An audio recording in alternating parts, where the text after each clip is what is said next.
joined here, of course, by the administrative manager, Emmanuel Dasoberi. He made sure everything that you are, seeing around here and the feeling the Porcupine Warriors are having came to life. Yeah, that's what I can. Hey, Jude. Whatever men come for them. Now, Ima, I know when I saw what happened to Kotoko last season, but this season has been absolutely phenomenal. The performance, the management, the board. How is the feeling like after chalking this success? The feeling is really what you see here at the training ground. You see our numerous supporters around, and that is how we feel. Without these supporters, I don't think we would have won the league. If there's any special dedication, they should be given to. They've really helped a lot. You've seen them at the training ground and all that. Even though attendance at matches has not been good, but they've been supportive of the team. The few that we've had have really contributed a lot to us. We'll get to the supporters bit, but you are a key member of the management. Do you have a special word for the board as well? Well, it's not been easy. This is the very first time for a long time in the history of Asante Kotoko, 86 years, that a very constituted board like this is operating without some kind of financial engineering from any other source apart from the board. The board have been very supportive right from day one. It is very known to everybody in the world that, look, the board have not interfered in the work of the management. The board have supported the management in recruiting a coach. The board have supported the management in getting players on board and all that.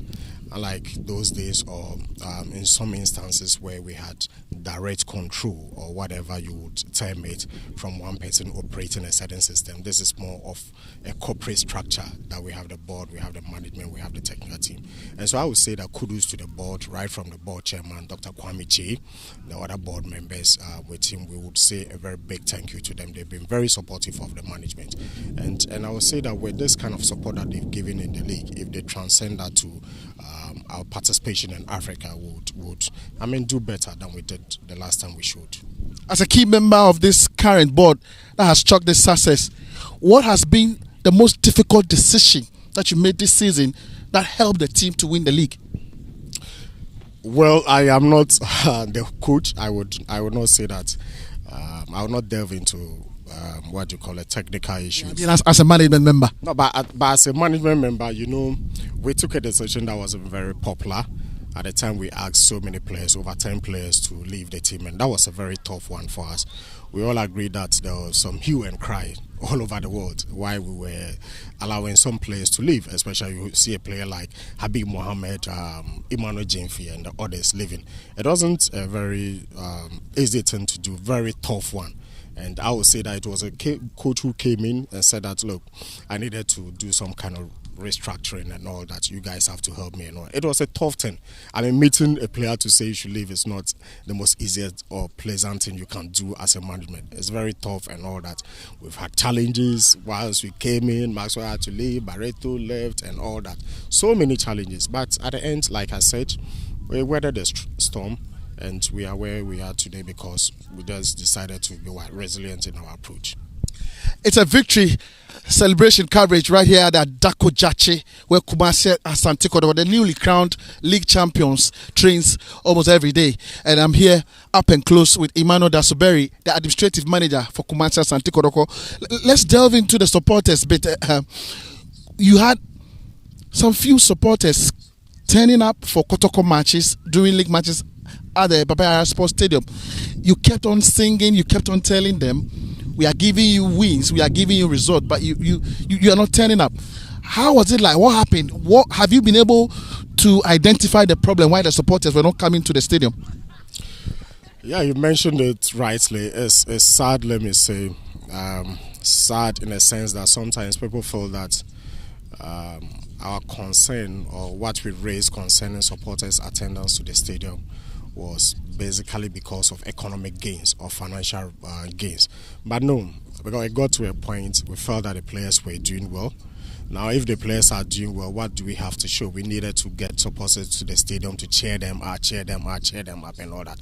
But I got to the point they were not coming at all, and it's disheartening to the coach. He looks around; they are not supporters to cheer the team up. And when these things happen, it's a major concern for a management. You should be asking yourself, what is the problem? I think that for me, I would say to our supporters home and abroad that we are trying to do some kind of diagnosis. We've tried to diagnose a few to know where the problem is, and we've identified a few. At the end of the season, we'll be able to give a clearer picture as to the way forward in trying to get mobilized supporters to the stadium. Because remember that in getting into the CAF competition, we will need them. I mean, supporters, take it or leave it. They are an integral part into the growth of every football club, and without them, we'll be doomed. And that's why I said that for us annexing the trophy, they have played a major role, and that major role must translate into our participation in Africa. And how do we get them to the stadium? What did we do wrong? What did we not do right for them not coming to the stadium? That we have to try and look at and correct it going into Africa. And then last season, it was not the best of choices. You chose Mariano Barreto, the former Ghana coach, to become the head coach. Things didn't work out very well. He left. But as management, what did you saw in Prosper Nate Ogum that made you choose him to be the head coach for Kotoko? It probably has been one of the best things to have happened to Kotoko in recent times. I think that's when Nana Acheampong took over as CEO of the club, when he met the media introducing his management sometime in September. He had outlined that he wanted to grow Kotoko like a waffle-like team. People did not understand when he said that he wanted to grow Kotoko like a waffle-like team. But if you look at the business of football today, it is the youth that we mainly center on. We center on them because of resale value. We center on them because of the way the game is moving now. And so what do we have to do in order to get to that level of Wafa and all that? Remember, we are not saying we want to be like Wafa. We say a Wafa-like team. A Wafa-like team is believing in youth, believing in growing them and all that. So how do you grow them? For you to grow them, you need the engine that will steer this up. I felt that Dr. Ogum was the right person for us to bring on board. Of course, there are so many competent coaches, but we scanned, we looked at the environment in which we are in, and we believed we had so much hope in them. It wasn't easy getting him, but we finally got him to Asante Kotoko. And so we felt that, look, Prosper Ogum was the right person to lead us to where we wanted to go, to lead us into the vision that Nana Acheampong wanted to achieve. Now, you've won the league. It's your first league triumph since becoming the administrative manager for Kotoko. What does this victory brings to the Porcupine Warriors ahead of next season? It's a big relief. It's a big relief because you know that we've gone through a lot. We've gone through a lot. We came in, we're not playing at Baba Yara. We're the most traveled team last season. We're taking players to Accra to play home matches, taking players to Wasi to play home matches. A lot of cost, a lot of issues. Injuries came in. We fought a lot. We fought a lot of battles and all that. This season has not been easy. Our game against Ashanti Gold, for instance, in Obuasi, yesterday, we had to travel with 18 players. I mean, that is what we have in camp right now. If you look at training right now, you realize that we have only 20 players out of the 30 players we registered in our squad. And it's difficult to have to manage all this, and then at the end, you are a winner of a league. It's not easy. People say that the Ghana League is not... it's so easy, it's so blah. Until you are in it, until you get to understand there's so many things surrounding it, you will not get to really understand when you get into a game and even get a draw. You know that it's not easy to sit down for 90 minutes watching your team lose and all that.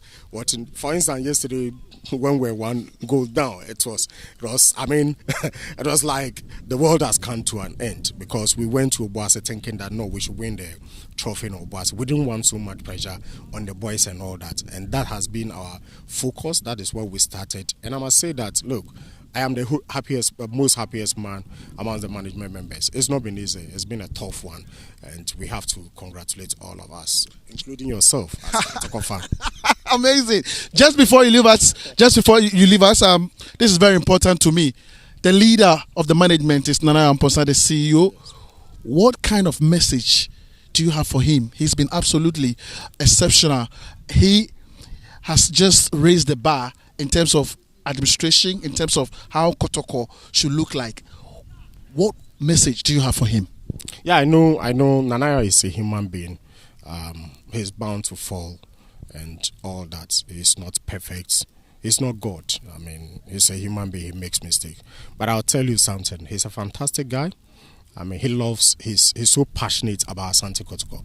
Sometimes, even yesterday when we were playing, after we conceded a goal, he was telling me that, Ima, we have to do this. I said, no, he should relax. And he says, no, we have to move. After today's game, let's go to Accra and do blah, blah. I said, no, just relax.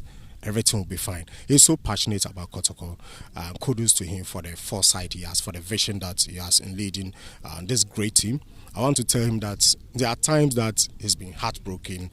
There are times that he has felt that, look, things are tough, Ima. I felt that maybe at the end of the season, let's go and look for something. There are other projects that we can do. Because, we are young guys. There are so many projects that come our way all the time. And he sits down and I tell him that, look, you love the team, you want to grow it. He is looking at Kotoko beyond a certain limit. That is why all the time when he talks, he says, Kotoko Elali, Kotoko Elali. That is the kind of vision he has. And for me, I would want to congratulate him a lot.